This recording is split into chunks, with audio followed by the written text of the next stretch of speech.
आज हम विकास सक्सेना आप लोग का वर्ण का वह भाग लेकर के आए हैं जो हम लोग का 10th और 12th में ऑब्जेक्टिव के रूप में पूछता है। तो देखेंगे, कल हम लोग देखे थे कि वर्ण किसे कहते हैं, वर्ण के कितने भेद होते हैं,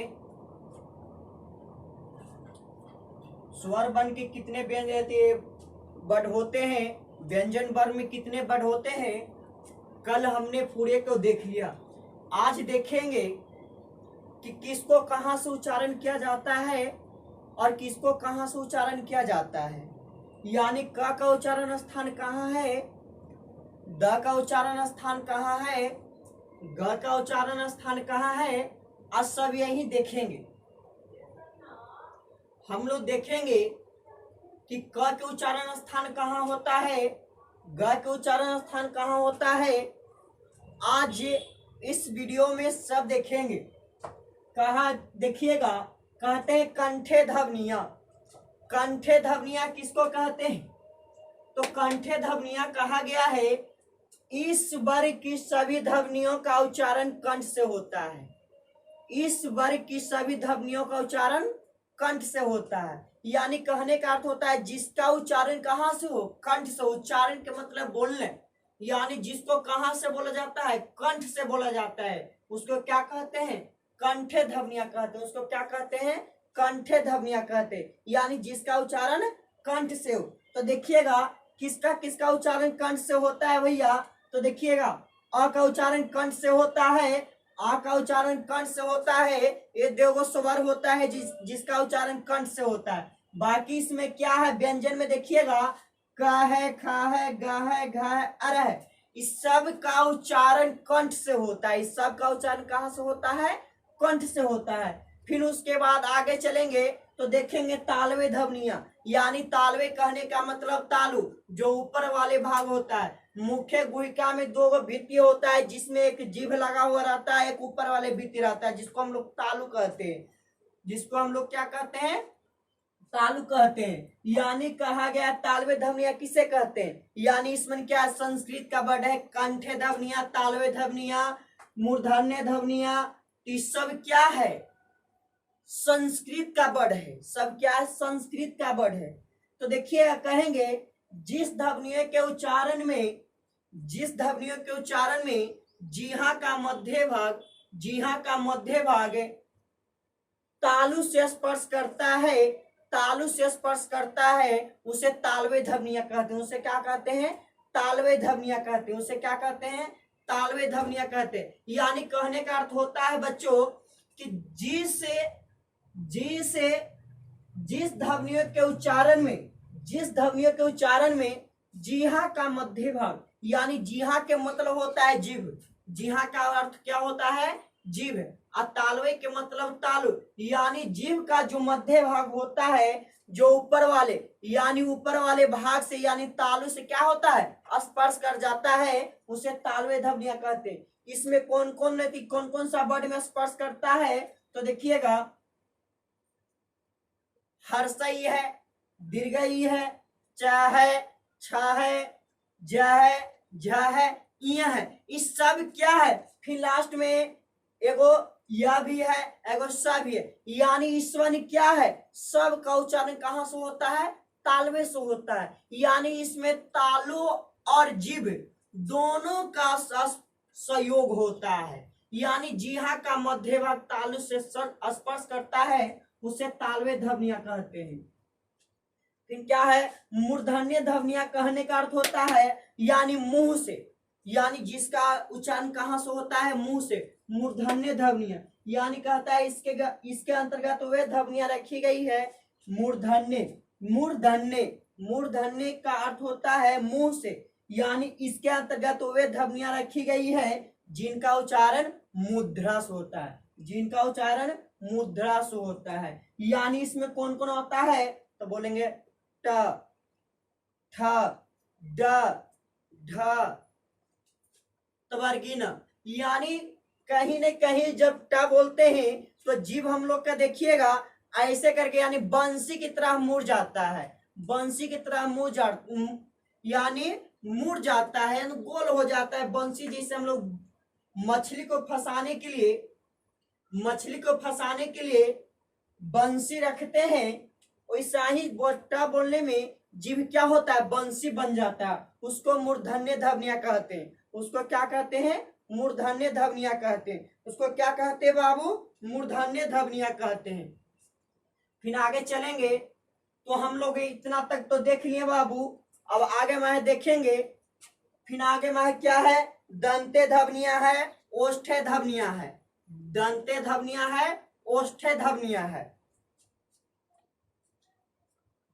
देखेंगे कि दंते ध्वनियां किसे कहते हैं, ओष्ठे ध्वनियां किसे कहते हैं, दंते ओष्ठे किसे कहते हैं, ओष्ठे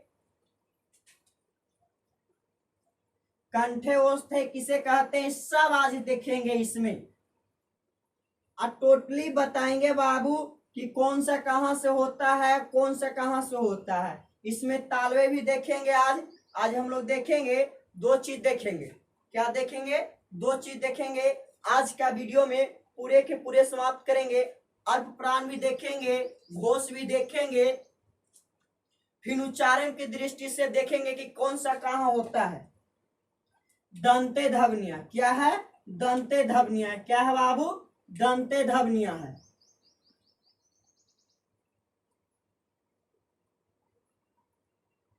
दंते ध्वनियां कहा गया है,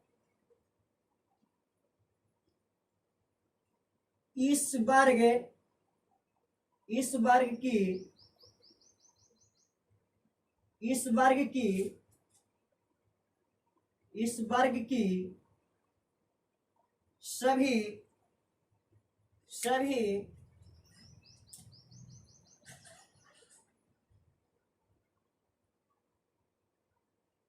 ध्वनियां का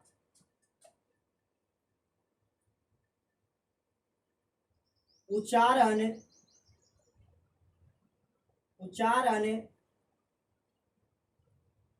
दांत से होता है, दांत से होता है। एग्जाम्पल में देखेंगे भैया, फिर देखेंगे एग्जाम्पल में देखेंगे। एग्जाम्पल में क्या है, ता है, था है, द है, ध है, न है। फिर क्या है, र है, ल है, फिर स है, आए वो क्या है, छ है। यानी इसमें कहा गया है कि देखिएगा, फिर आगे चलेंगे, ओष्ठे ध्वनियां। फिर क्या है, ओष्ठे ध्वनियां है। अगला क्या है बाबू, ओष्ठे ध्वनियां है। ओष्ठे ध्वनियां देखिएगा,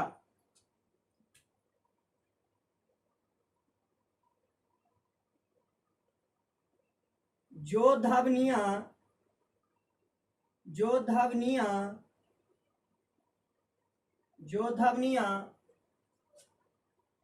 दोनों होठों के स्पर्श से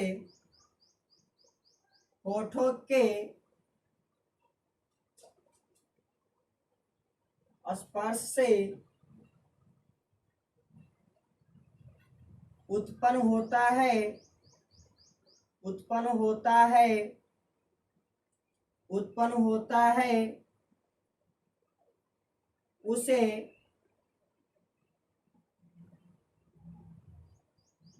ओष्ठे ध्वनियां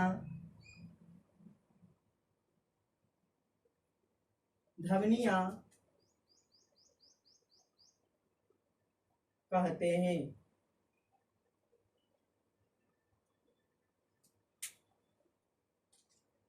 इसमें एग्जाम्पल में कौन कौन है भैया, तो एग्जाम्पल में है प है, ह है, ब है, भ है, म है। क्या है, म है। यानी यहां तक तो हम लोग देख लिए। अब देखेंगे दंते ओष्ठ्य ध्वनियां। अब देखेंगे दंते ओष्ठ्य ध्वनियां। दंते दंते ओष्ठ्य ओष्ठ्य दंते ओष्ठ्य दंते ओष्ठ्य ध्वनियां।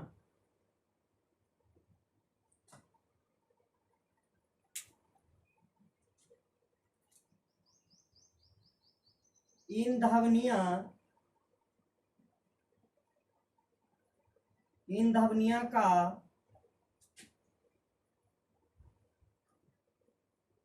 इन ध्वनियां का उच्चारण इन ध्वनियां का उच्चारण इन ध्वनियां का उच्चारण दांत और ओष्ठ ओष्ठ दोनों के सहयोग से होता है। दोनों के सहयोग से होता है। यानी कहने का अर्थ होता है भैया कि सब का उच्चारण दांत और ओष्ठ सब से होता है। दांत और ओष्ठ दोनों से होता है। तो इसमें कौन है भैया? दांत और ओष्ठ दोनों में कौन है? एगो फा है, एगो वह है। एगो फा है, एगो वह है, जो दांत और ओष्ठ दोनों के सहयोग से होता है। इसको क्या कहते हैं? दंते ओष्ठे ध्वनियां कहते हैं। इसे क्या कहते हैं? दंते ओष्ठे ध्वनियां कहते हैं। देखिए दंते ओष्ठे ध्वनियां, यहां तक तो हम लोग देखें। अब शुरू से चलते हैं, शुरू से देखते आते हैं। कहते दंते ध्वनियां किसे कहते हैं? तो देखिएगा बाबू, इस वर्ग की सभी ध्वनियों का उच्चारण दांत से होता है। दंते ओष्ठे ध्वनियां किसे कहते हैं? इस वर्ग की सभी ध्वनियों का उच्चारण दांत से होता है। क्या चीज से होता है? दांत से होता है। बोलेंगे त, थ, द, ध, न, या नहीं भैया, या नहीं है, गलत हो गया, सॉरी। फिर बोलेंगे र, ल, फिर क्या है? स है, छ है। सब का उच्चारण क्या होता है? कहां से होता है? दांत से होता है। दांत देखिएगा, अब उच्चारण करते समय कहिए कि सर दांत से तो नहीं हो रहा है। कैसे आप कहें कि दांत से है? तो देखिए शरीर को एकदम शांति बना के रखिएगा और मुंह को एकदम शांति बने। जब शरीर को शांति रखिए तो अपने आप मुंह शांति रहेगा, उसमें आवाज नहीं आएगा। एकदम आसानी से एकदम थोड़े थोड़े कंठ को खोलिएगा।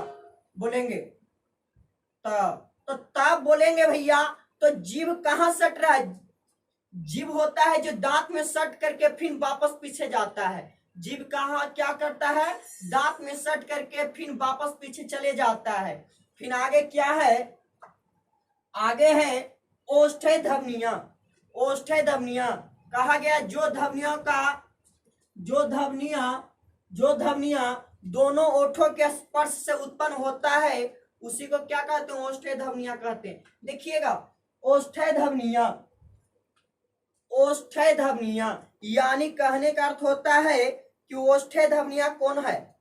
ओष्ठ्य ध्वनियां कौन होता है? बोलेंगे प, फ, ब, भ, म। यानी देखिए जब प बोलते हैं भैया, तो नहीं जीभ इधर उधर होता है, नहीं दांत इधर होता है। सिर्फ क्या होता है? मुंह खुला रहता है और ओठ आपस में ऊपर नीचे होता है। यानी दोनों ओठों का स्पर्श होता है, तब जाकर उसको क्या कहते हैं? ओष्ठ्य ध्वनियां कहते हैं। फिर क्या है? दंते ओष्ठ्य। क्या है? दंते ओष्ठ्य है। अगला क्या है भैया? दंते ओष्ठ्य ध्वनि।